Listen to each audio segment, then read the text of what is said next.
ನಾನು ಯಾವುದೇ ಮಾತನ್ನು ಶುರು ಮಾಡಬೇಕಾದ್ರೂ ನಗುವಿನಿಂದ ಶುರು ಮಾಡಬೇಕು. Smile smile, you are nearer to the god more then your prayers. ಹಸನ್ಮುಖಿಯಾಗಿರಯ್ಯ, ನಗ್ತಾ ಇರೋ, ಏನೂ ಆಗಲ್ಲ.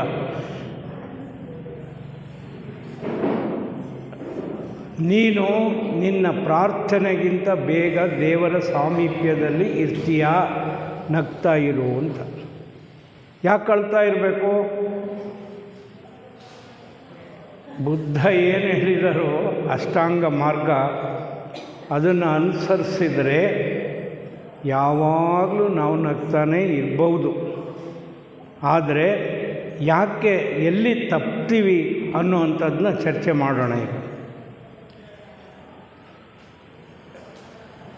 ಅರಸೀಕೆರೆ ರೈಲ್ವೆ ಸ್ಟೇಷನ್ ಬೆಳಿಗ್ಗೆ 6 ಗಂಟೆಗೆ ಹೋಗಿದ್ದಾನೆ ಒಬ್ಬ ಪ್ರಯಾಣಿಕ ಅಥವಾ ದಾಟುಗ.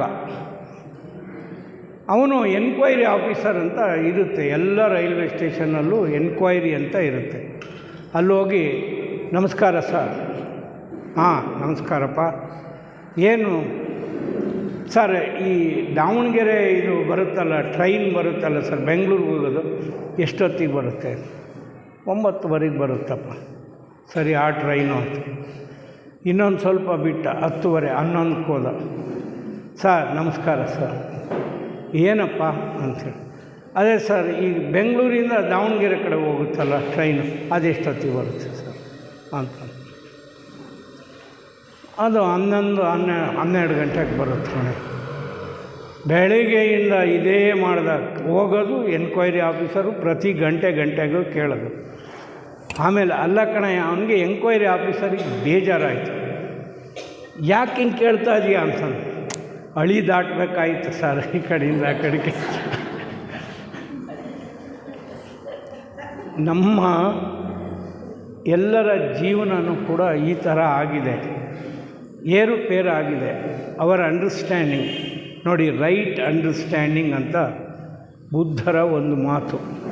ಅಷ್ಟಾಂಗ ಮಾರ್ಗದಲ್ಲಿ ಮೊದಲನೇ ಮಾತೇ right understanding. Don't judge others. ಇದು ಅವ್ರು ಹೇಳೋದು. ಇನ್ನೊಬ್ಬರ ಬಗ್ಗೆ ತೀರ್ಮಾನ ನೀನು ಯಾರಯ್ಯ, ಅವ್ರು ತಗೊಳ್ತಾರೆ ಬಿಡು. We judge always others. ಯಾವಾಗಲೂ ನಮ್ಮ ಜೀವನದಲ್ಲಿ ಅವರು ಒಳ್ಳೆಯವರಲ್ಲ ಕಣ್ರಿ, ನಿಮಗೆ ಗೊತ್ತಿಲ್ವಾ ಅದು, ಅಯ್ಯೋ ಅವ್ರ ಸುದ್ದಿ ಬಿಡು, ಮಾತಾಡ್ತಾ ಹೋದರೆ ಅದಕ್ಕೆ ಮತ್ತೆ. We judge others, that's not required. ಆದರೆ ನಾವು ಇನ್ನೊಬ್ಬರಿಗೆ, ಸೊ ಯಾರು ಇನ್ನೊಬ್ಬರ ಜೀವನದ ಬಗ್ಗೆ ತೀರ್ಮಾನ ತಗೊಳ್ತಾರೋ ಅವರು ಜೀವನವನ್ನು ಅಂಡರ್ಸ್ಟ್ಯಾಂಡಿಂಗ್ ಮಾಡ್ಕೊಳ್ಳೋಕ್ಕೆ ಸಾಧ್ಯ ಇಲ್ಲ. ಯಾರು ಅಂಡರ್ಸ್ಟ್ಯಾಂಡ್ ಮಾಡ್ಕೊಳ್ತಾರೋ ಅವರು ಇನ್ನೊಬ್ಬರ ಜೀವನದ ಬಗ್ಗೆ ತೀರ್ಮಾನ ತಗೊಳ್ಳಲ್ಲ. ನಾನು ಇದು ಈ ಅನುಭವದಿಂದ ಹೇಳ್ತೀನಿ. ಒಬ್ಬ ಥಿಯಾಸಫಿಸ್ಟ್ ಬಂದಿದ್ದು, ನಾನು ಆಫ್ಟರ್ ರಿಟೈರ್ಮೆಂಟ್ ಮೀಡಿಯೇಷನ್ಗೆ ಹೋಗ್ತಾಯಿದ್ದೆ ಚಿತ್ರದುರ್ಗಕ್ಕೆ, ಡಿಸ್ಟ್ರಿಕ್ಟ್ ಕೋರ್ಟ್ಗೆ. ಒಬ್ಬರು ಥಿಯಾಸಫಿಸ್ಟ್ ಬಂದರು. ಅವರು, ಸರ್ ನಿಮ್ಮ ಮಗಳದೇ ಅಲ್ಲ ಸರ್ ಡಿವೋರ್ಸ್ ಕೇಸು ಅಂತ ಅಂದೆ. ನಮ್ಮ ಮಗಳು ತೀರ್ಮಾನ ತಗೊಳ್ಳಿ ಸರ್, ನಾನು ಗಂಡನ ಹತ್ರ ಇರಬೇಕೋ ಬಿಡಬೇಕೋ ಅಂತ ಮಗಳು ತಗೊಳ್ಳಿ, ನಾನು ತಗೊಳ್ಳಲ್ಲ. She was so firm. ಇನ್ನೊಬ್ಬರ ಜೀವನಿಗೆ ಅವನು ಒಳ್ಳೆಯವನು, ಅವನು ಕೆಟ್ಟವನು, ಆ ಸಂದರ್ಭಗಳೇ ನಮಗೆ ಗೊತ್ತಿರಲ್ಲ. ಆದರೆ ವಿ ಬಿಕಮ್ ಜಡ್ಜ್ಮೆಂಟಲ್. ಯಾರ ಜೀವನಕ್ಕೆ ಇನ್ನೊಬ್ಬರ ಜೀವನದ ಬಗ್ಗೆ ತೀರ್ಮಾನ ತೊಗೊಳ್ತಾರೋ ಅವರು ಜೀವನವನ್ನು ಅಂಡರ್ಸ್ಟ್ಯಾಂಡಿಂಗ್ ಮಾಡ್ಕೊಳ್ಳೋಕ್ಕಾಗಲ್ಲ. It results in wrong understanding. ನಾವು ಏನೇ ಅರ್ಥ ಮಾಡ್ಕೊಂಡ್ರು, ಎಷ್ಟೇ ಅರ್ಥ ಮಾಡ್ಕೊಂಡ್ರೂ ಕೂಡ ತಪ್ಪು ಅಂಡರ್ಸ್ಟ್ಯಾಂಡಿಂಗ್ ಆಗುತ್ತೆ. ನಮ್ಮ ತಪ್ಪುಗಳನ್ನು ನಾವು ಗಣಿಸಲಿಕ್ಕೆ ಸಾಧ್ಯ ಆಗೋಲ್ಲ. ನಮ್ಮ ತಪ್ಪುಗಳನ್ನು ನಾವು ಯಾವಾಗ ಕೌಂಟ್ ಮಾಡೋಕ್ಕೆ ಶುರುವಾಗ್ತೀವೋ, ಕರೆಕ್ಟ್ ಮಾಡ್ಕೊಳ್ಳೋಕ್ಕೆ ಶುರುವಾಗ್ತೀವೋ, ನಾವು ಒಳ್ಳೆಯ ಮನುಷ್ಯರು ಆಗಲಿಕ್ಕೆ ಸಾಧ್ಯ ಇದೆ. ಇದು ಒಂದು ಅತ್ಯಂತ ಶ್ರೇಷ್ಠವಾದ ಚಿಂತನೆ. ಮತ್ತು ಈ ಶಬ್ದಗಳಿದೆ, ಸ್ವಾರ್ಥ, ನಿಸ್ವಾರ್ಥ. ದೇವರ ದಾಸಿಮಯ ಚಾಲೆಂಜ್ ಮಾಡ್ತಾನೆ ದೇವರಿಗೆ. ದೇವರ ದಾಸಿಮಯ ಅಂದರೆ ಆದ್ಯ ವಚನಕಾರ, ಪ್ರಪ್ರಥಮವಾಗಿ ವಚನ ಬರೆದಿರೋದು ಅವನು. ಆದರೆ ಕ್ರೆಡಿಟ್ ಬೇರೆಯವ್ರಿಗೆ ಹೋಗ್ತಾ ಇದೆ. ಯಾಕೆ ಅಂದರೆ ಅದು ಗೊತ್ತಿಲ್ಲ ನಮಗೆ. ಅವನು ಹೇಳ್ತಾನೆ, ನನಗೆ ಹೊಟ್ಟೆ ಇದೆ ಕಣಯ್ಯ, ಅದಕ್ಕೋಸ್ಕರ ಸುಳ್ಳು ಹೇಳ್ತೀನಿ ಅಂತ ಹೇಳ್ತಾನೆ. ದೇವರ ದಾಸಿಮಯ್ಯ ದೇವರಿಗೆ ಚಾಲೆಂಜ್ ಮಾಡಿ ಹೇಳ್ತಾನೆ, ಅಪ್ಪ ನನಗೆ ಹೊಟ್ಟೆ ಇದೆ, ದೇಹ ಇದೆ, ನಾನು ಹಸಿವೂ ಆಗುತ್ತೆ ನನಗೆ, ಸುಳ್ಳು ಹೇಳ್ತೀನಿ. ಯಾಕೆಂದರೆ ನನ್ನ ಹೊಟ್ಟೆ ತುಂಬ್ಕೋಬೇಕು. ನೀನು ನಿರ್ವಿಕಾರ ಅಲ್ಲಪ್ಪ, ನೀನು ಅಪಾರವಾದ ಶಕ್ತಿ, ಆಮ್ನಿಸೆಂಟ್. ನೀನು ಎಲ್ಲ ಕಡೆನೂ ಗೋಚರ ಆಗ್ತೀಯ, ನೀನು ಯಾವ ರೂಪದಲ್ಲೂ ಇರ್ಬೋದು. ಆದರೆ ನನಗೆ ಹೊಟ್ಟೆ ಇದೆಯಲ್ಲ, ಹೊಟ್ಟೆ ಇರ್ತಕ್ಕಂಥವನು, ಉದರ ಇರ್ತಕ್ಕಂಥವನು ಹಸಿವ.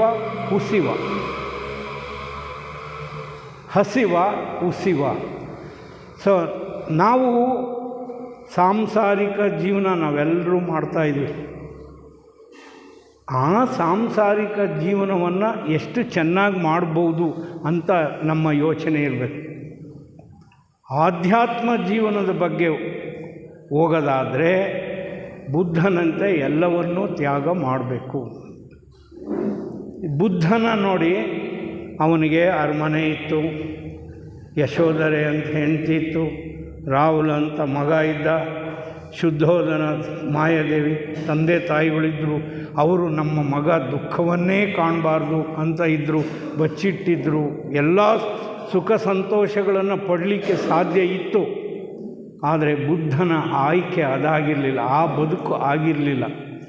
ಬುದ್ಧ ಯಾವಾಗ ಬುದ್ಧನಾಗ್ತಾನೆ, ಸಿದ್ಧಾರ್ಥ ಬುದ್ಧನಾದದ್ದು ಹೇಗೆ ಅಂದರೆ ಎಲ್ಲವನ್ನೂ ಬಿಟ್ಟ ಮೇಲೆ, ಎಲ್ಲವನ್ನೂ ಕಟ್ಟಿಗೆಂದ ಮೇಲೆ ಅಲ್ಲ, ಎಲ್ಲವನ್ನೂ ಬಿಟ್ಟ ಮೇಲೆ ಸಿದ್ಧಾರ್ಥ ಬುದ್ಧನಾದ.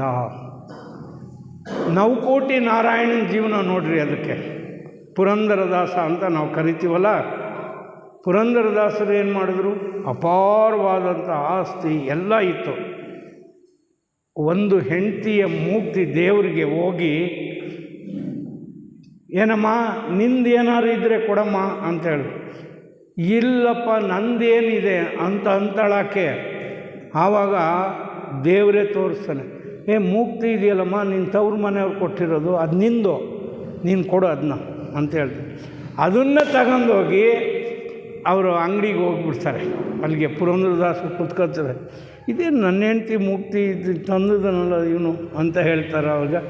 ಆವಾಗ ಅವ್ರ ರಿಯಲೈಸೇಷನ್ ಆಗುತ್ತೆ. ನವಕೋಟಿ ನಾರಾಯಣ ಸರ್ವಸಂಗ ಪರಿತ್ಯಾಗಿ ಆಗ್ತಾನೆ. ಆಗ ಅವನಿಗೆ ನಿಜ ಜೀವನ ಅರ್ಥ ಆಗುತ್ತೆ. ಸೊ ನಾವು ಭವಿಗಳಾಗಿರೋವರೆಗೂ, ದೇಹಿಗಳಾಗಿರೋವರೆಗೂ ನಮಗೆ ಅಂಡರ್ಸ್ಟ್ಯಾಂಡಿಂಗ್ ಆಗೋದು ತುಂಬ ತುಂಬ ಕಷ್ಟ. ಸೊ ದೇಹಿ ಸ್ವಾರ್ಥಿ, ಅವನು ಸ್ವಾರ್ಥ ಜೀವನವನ್ನು ಮಾಡಲಿಕ್ಕಾಗುತ್ತೆ. ಆದರೆ ಒಂದು ಮಾರ್ಗವನ್ನು ಕೊಟ್ಟಿದ್ದಾರೆ. ಸುಖೇ ದುಃಖೇ ಸಮಯಕೃತ್ವ ಲಾಭವು ಜಯವು ಅನ್ನೋ ಅಂಥದ್ದು ಒಂದು ಸೂತ್ರ ಕೊಟ್ಟಿದ್ದಾರೆ. ನೋಡಪ್ಪ, ನೀನು ಈ ಸಂಸಾರದಲ್ಲಿ ಇರು, ಆದರೆ ಸುಖ ದುಃಖಗಳಲ್ಲಿ, ಲಾಭ ನಷ್ಟಗಳಲ್ಲಿ, ಜಯ ಅಪಜಯಗಳಲ್ಲಿ ಒಂದೇ ತೆರನಾಗಿ ಇರು. ನಿನ್ನ ಬದುಕನ್ನು ಕಟ್ಕೋ, ನೀನು ಯಾವುದಕ್ಕೂ ಹೆದರಬೇಡ ಅನ್ನುವಂಥ ಒಂದು ಧೈರ್ಯ, ಸಮಾಧಾನವಾದ ಒಂದು ಉತ್ತರವನ್ನು ನಾವು ಕೊಟ್ಟಿದ್ದಾರೆ. ಆ ಸೂತ್ರದ ಅಡಿಯಲ್ಲಿ ನಮ್ಮ ಜೀವನವನ್ನು ನಾವು ಕಟ್ಕೋಬೇಕು. ನಿಸ್ವಾರ್ಥ ಅಂದ್ರೇನು? ದೇಹರಹಿತವಾಗಿರ್ತಕ್ಕಂಥದ್ದು ಆತ್ಮಪ್ರಜ್ಞೆ.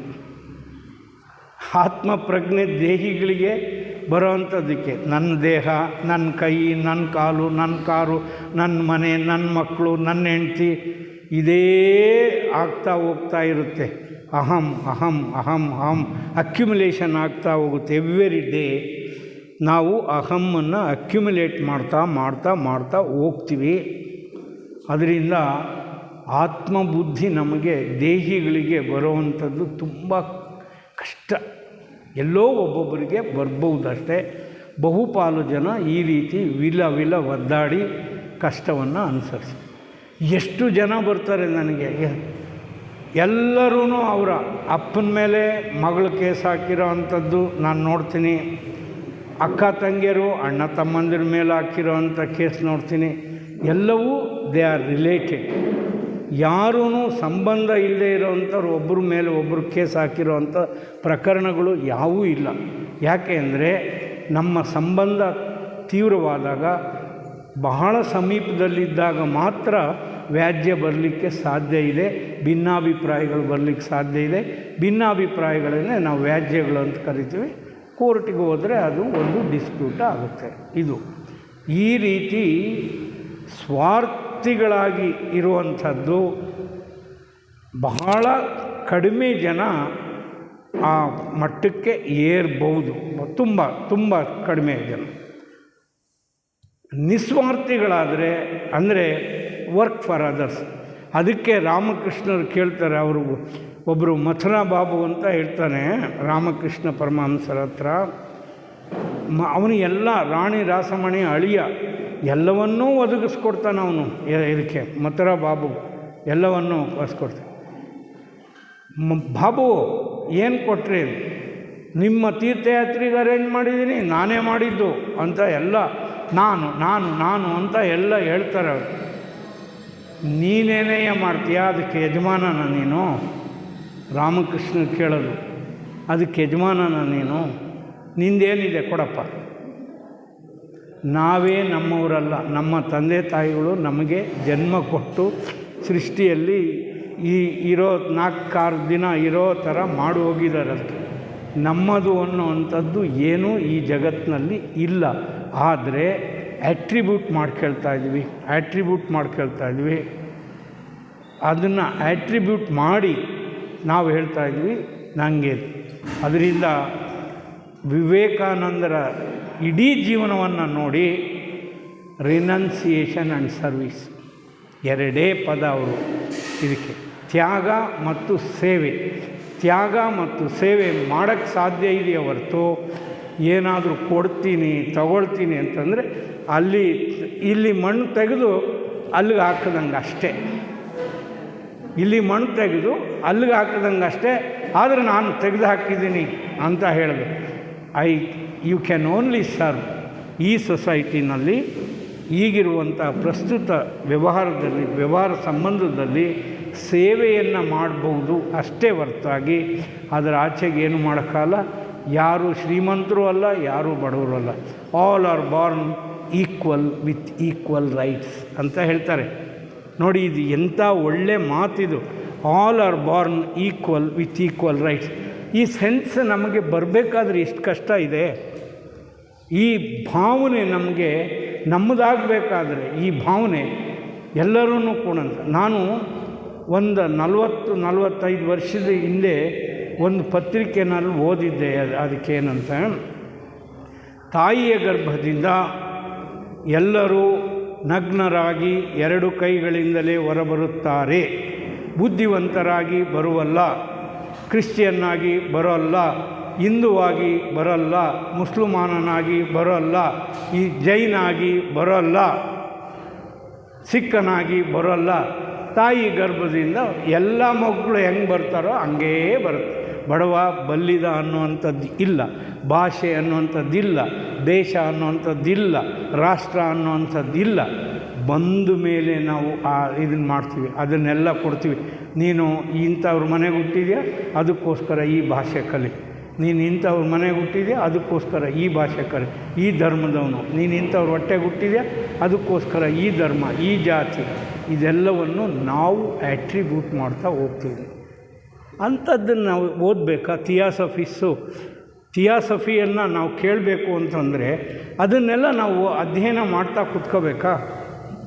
ಯಾವುದು ಶ್ರೇಷ್ಠವೋ, ಯಾವುದು ನಮ್ಮ ಬದುಕಿಗೆ ಅತಿ ಮುಖ್ಯವೋ, ಯಾವುದು ಪ್ರಸ್ತುತವೋ, ವರ್ತಮಾನವೋ ಅಷ್ಟನ್ನು ಮಾತ್ರ ನಾವು ತಿಳ್ಕೋಬೇಕಾಗುತ್ತೆ. ಸೊ ಅಕ್ಯುಮುಲೇಟ್, ನಮ್ಮ ನಾಲೆಡ್ಜ್ ಬೆಳಿಬೋದು, ಅದರಿಂದ ಫ್ಯಾಕ್ಟ್ಸ್ ಕಲೆಕ್ಷನ್ ಆಗ್ಬೋದು, ಆದರೆ ಪ್ರಯೋಜನ ತುಂಬ ಕಡಿಮೆ.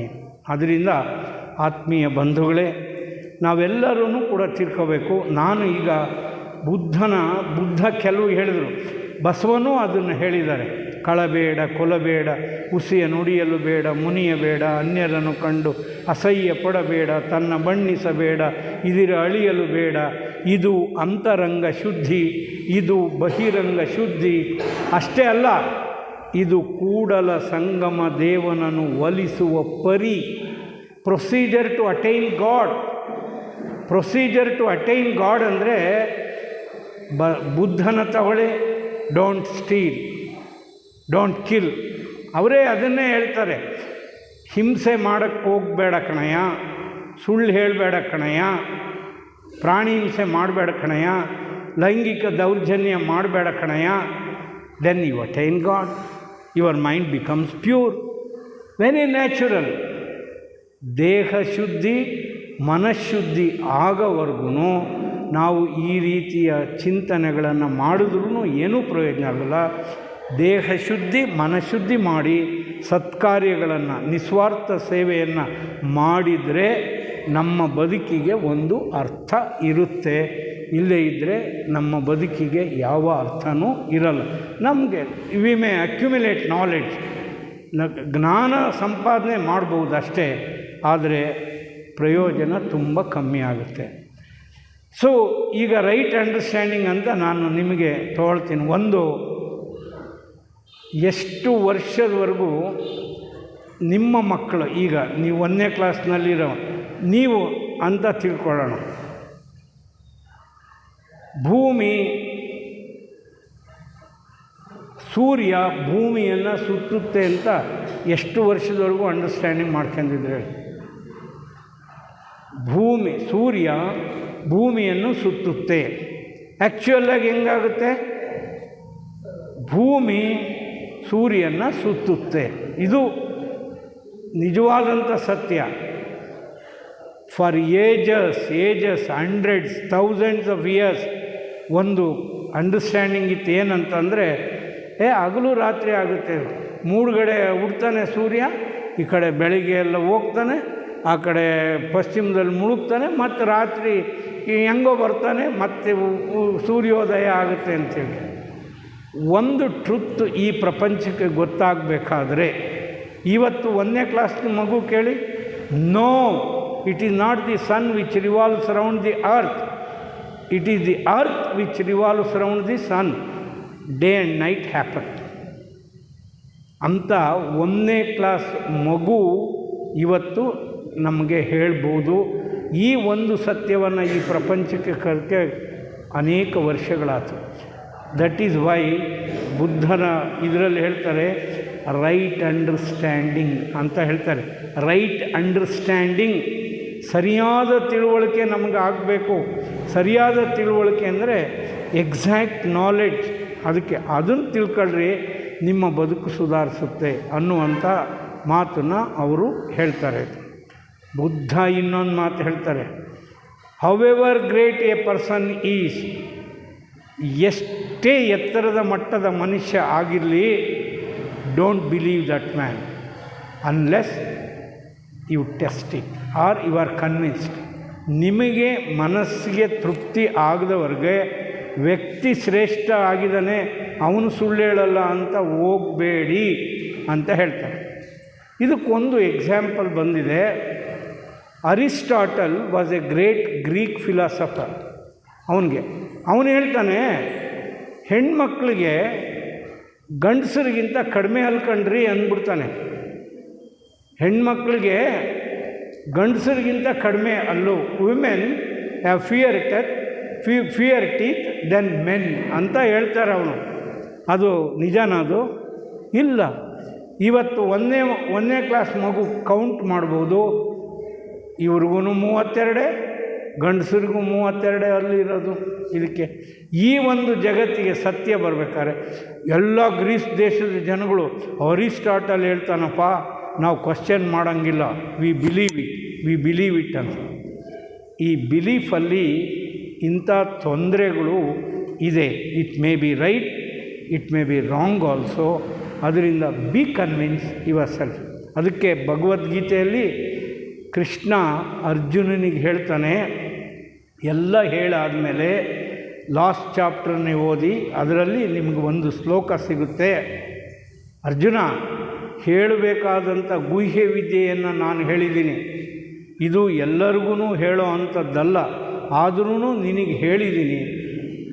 ನಿನ್ನ ಅನುಭವ ನಾನು ಹೇಳಿರೋದಕ್ಕಿಂತ ಭಿನ್ನವಾದರೆ, ನನ್ನ ಉಪದೇಶಕ್ಕಿಂತ ಭಿನ್ನವಾದರೆ, go by your experience, not what I have preached. So ಅದರಿಂದ ನಿಮಗೇನೋ ಒಂದು ಅನುಭವ ಆಗಿದೆ, ಅದರಿಂದ ತಾನೇ ನಿಮಗೆ. ಅದಕ್ಕೆ ಈಗ ನಿಮಗೆ ಯಾರೋ ನಿಮ್ಮ ತಂದೆನೋ ತಾಯಿ ಇತ್ತೀಚೆಗೆ ಕಾಶಿಗೆ ಹೋಗಿ ಬಂದಿದ್ದಾರೆ, ಅಪ್ಪ ಆ ನೀರು ಹೊಂಡ ಆಗಿದೆ ಕಣಯ್ಯ, ಭಾರಿ ಕಲುಷಿತವಾಗಿದೆ, ನಮ್ಮ ಹೊಂಡದಾಗಿರೋಗಿಂತ ನೀರು ಕೆಟ್ಟೋಗಿದೆ ಅಂತ ಹೇಳಿದರೆ ಅವರು, ಇಲ್ಲ ಗಂಗಾ ನದಿ ಪವಿತ್ರ ನದಿ ಅಂತ 50 ವರ್ಷದಿಂದ 60 ವರ್ಷದಿಂದ ಹೋಗಿ ಬಂದಿರೋರು ಸುದ್ದಿ ಕೇಳಿ ನಾವು ಇನ್ನೂ ಗಂಗಾ ನದಿ ಪವಿತ್ರವಾಗಿದೆ ಅಂತ ಭಾವಿಸಿದರೆ ನಾವು ಮೂರ್ಖರೋ ದಡ್ಡರೋ? Is it real understanding of life? ಇದನ್ನು ನಾವು ಯೋಚನೆ ಮಾಡಬೇಕು. ಆತ್ಮೀಯ ಬಂಧುಗಳೇ, ನೀವು ಇದನ್ನೆಲ್ಲ ಯೋಚನೆ ಮಾಡಿ ಸರಿಯಾದ ನಿರ್ಧಾರವನ್ನು ತಗೊಳ್ಳಿ. ಬೆಟರ್, ಬಿ ಬೆಟರ್, ಅಷ್ಟೇ. Leave with better thoughts. ನಾನು ಹೇಳೋದಿಷ್ಟೇ, ನೀವು ಉತ್ತಮವಾದಂಥ, you have a choice of life. ನಮ್ಮ ಸಂವಿಧಾನ ನಿಮಗೆ ಚಾಯ್ಸ್ ಆಫ್ ಲೈಫ್ ಕೊಟ್ಟಿದೆ. ನೀವು ಕವಿ ಆಗ್ಬೋದು, ಕಲಾವಿದ ಆಗ್ಬೋದು, ವಿಜ್ಞಾನಿ ಆಗ್ಬೋದು, ರೈತ ಆಗ್ಬೋದು, ವ್ಯಾಪಾರಿ ಆಗ್ಬೋದು. ನಿಮಗೆ ಬೇಕಾದ ರೀತಿಯಲ್ಲಿ ಆಗುವಂಥ ಅವಕಾಶವನ್ನು ನಮ್ಮ ಕಾನ್ಸ್ಟಿಟ್ಯೂಷನ್ ನಮಗೆ ಕೊಟ್ಟಿದೆ.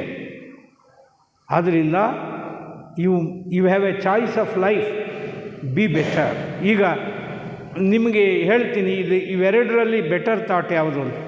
ನಾವೆಲ್ಲರೂ ಪುರಂದರದಾಸರದ ಹಾಡನ್ನು ಕೇಳಿದ್ದೀವಿ ನಾವು, ಅಲ್ವಾ?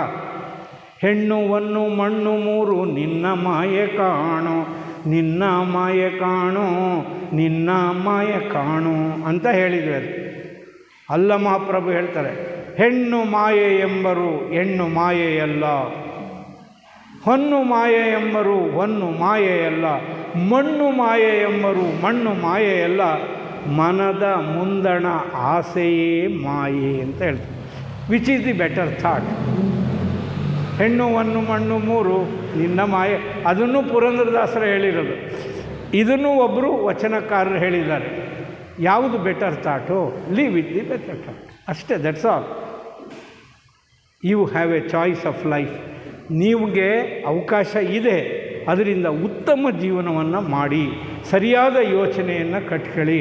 ಅದೇ ಅಷ್ಟಾಂಗ ಮಾರ್ಗ ಅಂತಂದರೆ right understanding, right action, right speech, ಒಳ್ಳೆಯದು, right effort, right action. So don't ಯಾವುದೋ ಒಂದು ಆಲೋಚನೆಯಲ್ಲಿ ಹೋಗಬೇಡ್ರಿ, ಸರಿಯಾದಂತಹ ಜೀವನವನ್ನು ಕಟ್ಕೊಳ್ಳಿ ಅನ್ನುವಂತಹ ಮಾತನ್ನು ನಮಗೆ ಎಲ್ಲರೂ ಕೊಟ್ಟಿದ್ದಾರೆ. ಬುದ್ಧ ಅಂತೂ ವಿಪರೀತವಾಗಿಯೇ ನಮಗೆ ಕೊಟ್ಟಿದ್ದಾರೆ ಅಷ್ಟಾಂಗ ಮಾರ್ಗನ. ನೋಡಿ, ಅವರು ಹೇಳ್ತಾರೆ, ಆಸೆಯೇ ದುಃಖಕ್ಕೆ ಕಾರಣ. ಇದು ಈ ವಚನಕಾರದಲ್ಲಿ ಹೇಳಿದೆ, ಅವ್ರಿಗೂ ಅದೇ ತೀರ್ಮಾನಕ್ಕೆ ಬಂದಿದ್ದಾರೆ. ಬುದ್ಧನೂ ಎಷ್ಟೋ ಅನೇಕ ವರ್ಷಗಳು ತಪಸ್ಸು ಮಾಡಿದ ಮೇಲೆ ಆ ತೀರ್ಮಾನಕ್ಕೆ ಬಂದಿದ್ದಾನೆ. ಏನು? ಆಸೆಯೇ ದುಃಖಕ್ಕೆ ಕಾರಣ ಅಂತ. ಆ್ಯಂಡ್ ಡಿಫ್ರೆನ್ಸ್ ಏನು ಅಂದರೆ, ದೆರ್ ಈಸ್ ಎ ಕಾಸ್ ಅಂತ ಹೇಳ್ತಾನವನು. ಕಾರಣ ಇದೆ ಕಣಯ್ಯ, ನಿನ್ನ ದುಃಖಕ್ಕೆ ಕಾರಣ ಇದೆ. ಅದಕ್ಕೆ ನೀವು ಈಗ ನಿಮಗೆ ಗೊತ್ತಿದೆ, ನನ್ನ ತಂಗಿನೋ ಅಕ್ಕನೋ ಶೇರ್ ಕೇಳಿದ್ರೆ ನಾನು ಕೊಡಬೇಕು ಅಂತ ನಿಮಗೆ ಗೊತ್ತಿದೆ ಅಂತ ತಿಳ್ಕೊಳ್ಳಿ. ನೀವು ಕಾನೂನು ಗೊತ್ತಿದ್ರೂ ಕೂಡ ನಿನಗೆ ಅಂತ ಶೇರ್ ಕೊಡೋದು, ನಿನಗೆ ಅರಿಶಿನ ಕುಂಕುಮ ಕೊಡ್ತೀನಲ್ಲ ಗೌರಿ ಹಬ್ಬಕ್ಕೆ, ಅಷ್ಟಕ್ಕೆ ಮುಗ್ದೋತು ಅಂತ ಹೇಳ್ತೀವಿ ಅಂತ ನಾವು ತಿಳ್ಕೊಳ್ಳಿ. Is it a right understanding of things?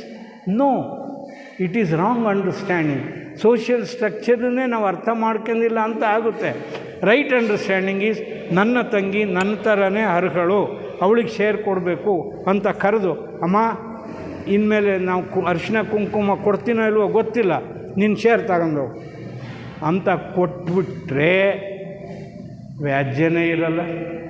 All these litigations ಒಂದು ಟ್ರುತ್ತನ್ನು ಅಕ್ಸೆಪ್ಟ್ ಮಾಡೋಕ್ಕಾಗದೇ ಇರೋದ್ರಿಂದ we are seeing thousands of litigations pending before the courts. So ಆ ರೀತಿ ಸರಿಯಾದ ಅಂಡರ್ಸ್ಟ್ಯಾಂಡಿಂಗ್ ನಮಗೆ ಬರಬೇಕು ಅನ್ನುವಂಥದ್ದು. ಎಲ್ಲದಕ್ಕಿಂತ ಅತಿ ಅಂದರೆ ಬಿ ಮೈಂಡ್ಫುಲ್. ಇದು ಮಾತ್ರ ನಾ ಹೇಳ್ತೀನಲ್ಲ, ವರ್ತಮಾನದಲ್ಲಿ ಜೀವಿಸು ಅಂತ ಹೇಳಿದ ಕೇಳಿ.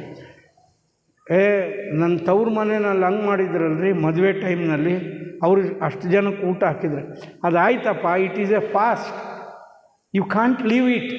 ಅದು ಆಯಿತು, ಇಟ್ಸ್ ಗಾನ್. ಏನೋ ಆಯಿತು, 100 ಜನಕ್ಕೋ 200 ಜನಕ್ಕೋ 500 ಜನಕ್ಕೋ 1000 ಜನಕ್ಕೋ ಊಟ ಹಾಕಿದರು, ಇಟ್ ಈಸ್ ಗಾನ್. ಈಗೇನು ವರ್ತಮಾನ, today what is happening, leave today, B mindful. ನೀನು ವರ್ತಮಾನವನ್ನು ಮಾಡು, not even future, what happens today. ಈ ಕ್ಷಣವನ್ನು ನಾವು ಚೆನ್ನಾಗಿ ಬದುಕಿದರೆ ನಮ್ಮ ಭವಿಷ್ಯ ಎಲ್ಲ, ನಮ್ಮ ಫ್ಯೂಚರ್ ಇಟ್ ಬಿಕಮ್ಸ್ ಪ್ರೆಸೆಂಟ್, ಅದು ಚೆನ್ನಾಗೇ ಇರುತ್ತೆ. The past it becomes very quickly past. ಈಗ ಕ್ಷಣ, ಈಗ 12 ಗಂಟೆ ಅನ್ನೋದು ನಮ್ಮ ಎಲ್ಲರ ಜೀವನದಲ್ಲಿ ಗತಕಾಲ. ಅದು ಪಾಸ್ಟ್, ಅದು ಎಂದೂ ಬರೋಕ್ಕಿಲ್ಲ. ಇನ್ನು ಹೋಯ್ತು, ನಾವು ಅದನ್ನು ಸರಿಯಾಗಿ ಉಪಯೋಗಿಸ್ಲಿಲ್ವೋ ನಮ್ಗೆ ಗೊತ್ತಿಲ್ಲ. ಆದರೆ it's gone, it will never come. So ಯಾವುದು ನಿಮ್ಮ ಕೈಲಿದೆ, ಈ ಕ್ಷಣ ನಿಮ್ಮ ಹತ್ರ ಇದೆ, ಚಿಂತನೆ ಮಾಡ್ತಾ ಇದ್ದೀರಿ. So you are using your time.